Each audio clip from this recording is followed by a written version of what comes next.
All the patients in this room, all the feet that you see, they all have COVID. The frustrating thing about all of this is it really just feels like it's too little too late. Like we knew it was coming.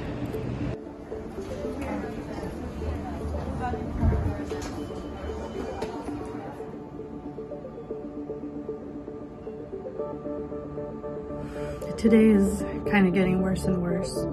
We had to get a refrigerated truck to store the bodies of patients who are dying. We are right now scrambling to try to get a few additional ventilators or even CPAP machines. If we could get CPAP machines, we could free up ventilators for patients who need them.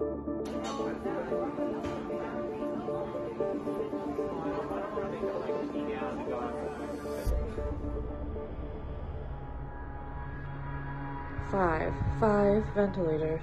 Oh my God.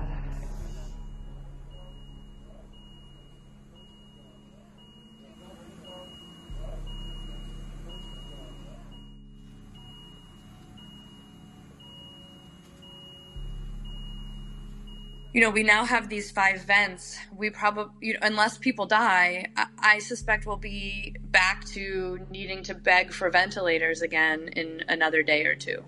There's a mythical 100 vents out there, which we haven't seen.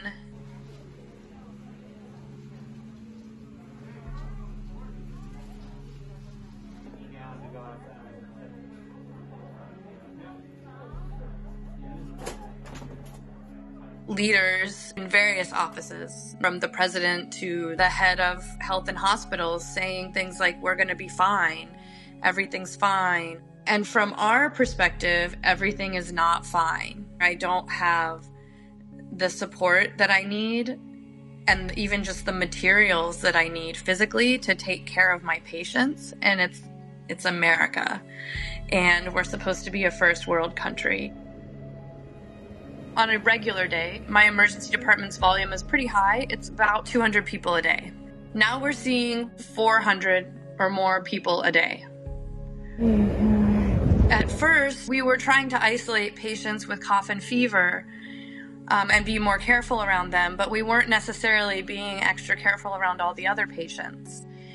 And then we started to realize that patients who were coming in with no fever but abdominal pain actually had findings on their x-rays and chest CTs that were consistent with this coronavirus, COVID-19. So someone in a car accident gets brought in, and we get a CT scan of them, and their lungs look like they have coronavirus. We were seeing a lot of patients who probably had COVID, but we didn't realize. 10 residents and also many of our nurses and a few of the attending physicians got sick. The anxiety of this situation is really overwhelming. You know, all of the doctors, it's hard for us to get tested even if we want to, even if we have symptoms. We're exposed over and over again. We don't have the protective equipment that we should have. I put on one N95 mask in the morning. I need to have that N95 mask on for every patient I see. I don't take it off all day.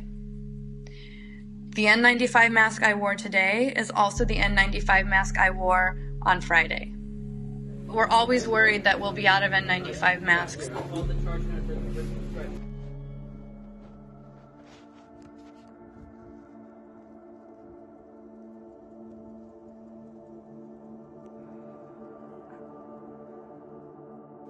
What's a little bit scary now is the patients that we're getting are much sicker.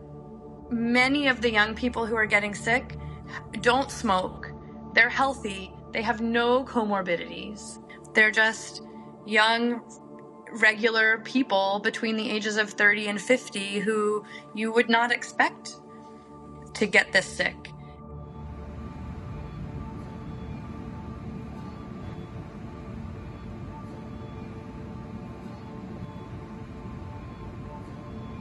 So many people are saying it's going to be okay, everything's fine, we have what we need.